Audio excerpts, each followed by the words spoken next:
Okay, take two. They do it by making a chart, a table right here, and we've got this 3x and 2 and x and -4 right there, and then you basically fill out the table. X times 3x is 3x squared, x times 2 is 2x, and then 3x times -4 is -12x, and -8 is right here. Then we can add or subtract my like terms. The only one that we have is the -12x plus 2x, and so then it ends up being -10x. 3x squared minus 10x minus 8 right there. So this last step is really just kind of like you're simplifying it, because we can go ahead and subtract those two from each other. The way that I do it is, when you have it like this, you're going to take this term times that term, this term times that term, and then this term times that term, this term times that term. They make the graph. You can do it either way. I wanted to go ahead and show you both. So I can see x times 3x is 3x squared minus -4 times 3x is -12x.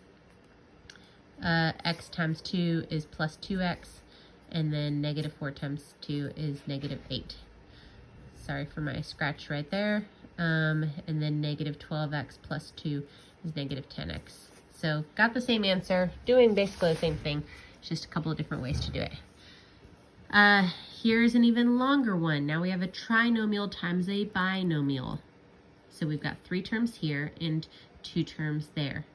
So we can multiply it the way you used to learn multiplication, except first we're going to multiply times this term, which is -4. So -4 times -7 is plus 28. -4 times 6b is -24b. -4 times b squared is -4b. Then we're going to multiply this term times the whole thing. 3b times -7 is -21b. 3b times 6b is going to be 18b squared, and 3b times b squared is going to be 3b cubed. Then we can add and subtract these like terms. 28 and 3b are going to stay the same. And then -4b plus 18b is going to be 14b squared. Sorry, -4b squared plus 18b squared is 14b squared. And -24b minus 21b is going to be 45, -45b. So that is how you multiply this part. You also could have done it the way I did it, which would be this times this, this times this, this times this, this times this, this times this, this times this. You would have gotten the same answer. I kind of like the way they do it that way, so it's up to you.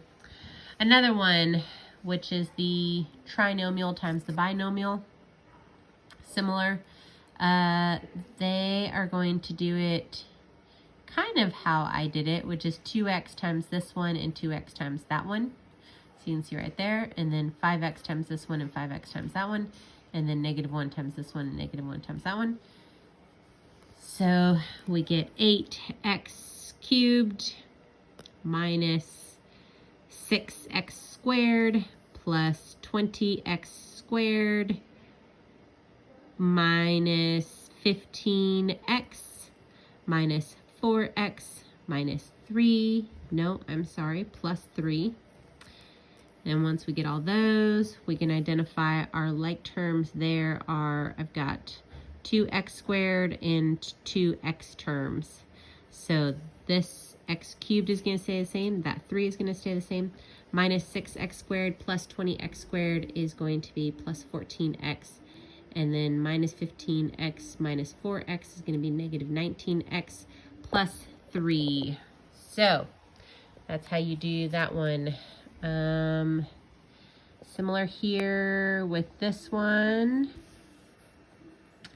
3a, you do this, well, yeah, a couple different ways. This is kind of writing it out that way. This one times this one, this one times this one, this one times this one, this one times that one. Bottom line is you just need to make sure you get all parts of it. each piece here times each piece there. That's basically what you need to do.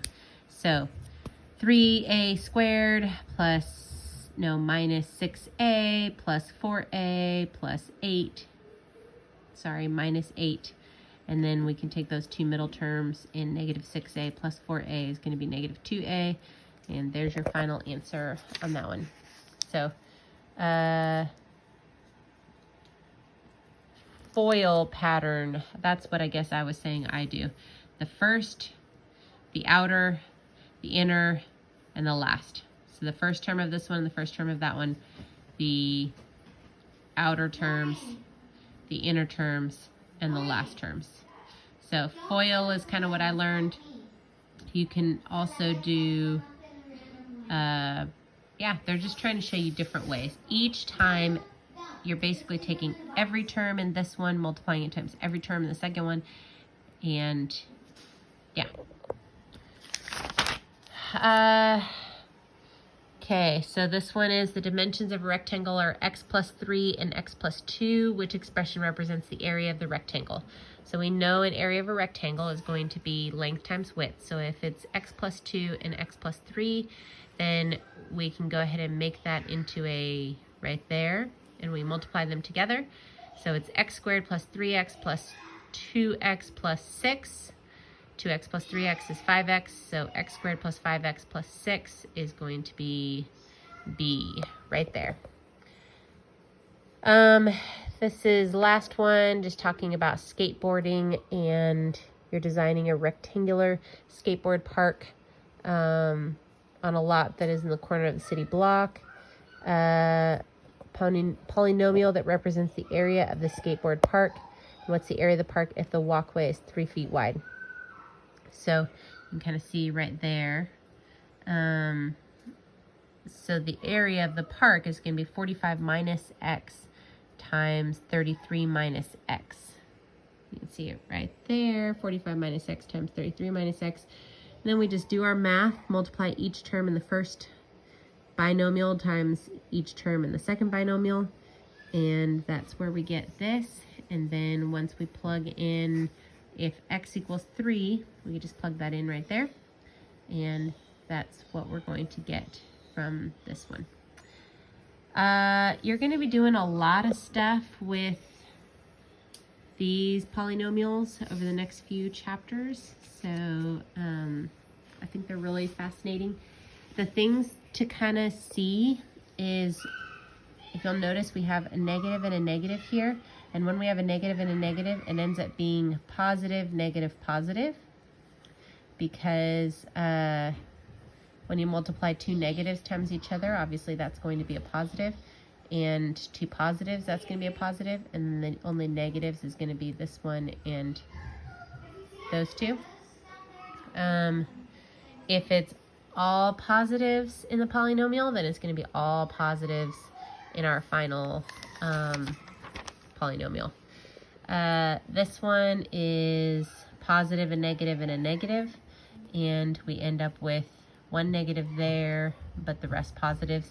So you will see as time goes on, if it's a positive and a negative, then depending on the numbers and which one's bigger, you're going to end up for sure with a negative, because it's a positive and a negative, and you're going to end up for sure with a negative at the very end.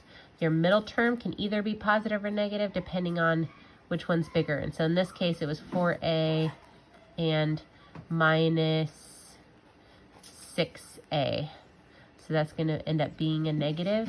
But if that 3 wasn't there and you were doing it, and if it was 4a minus 2a, then it would have been positive.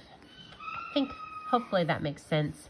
But just something to kind of be aware of as you go through these, because eventually, I believe in this chapter, you're going to be given this right here, and they want you to come up with that.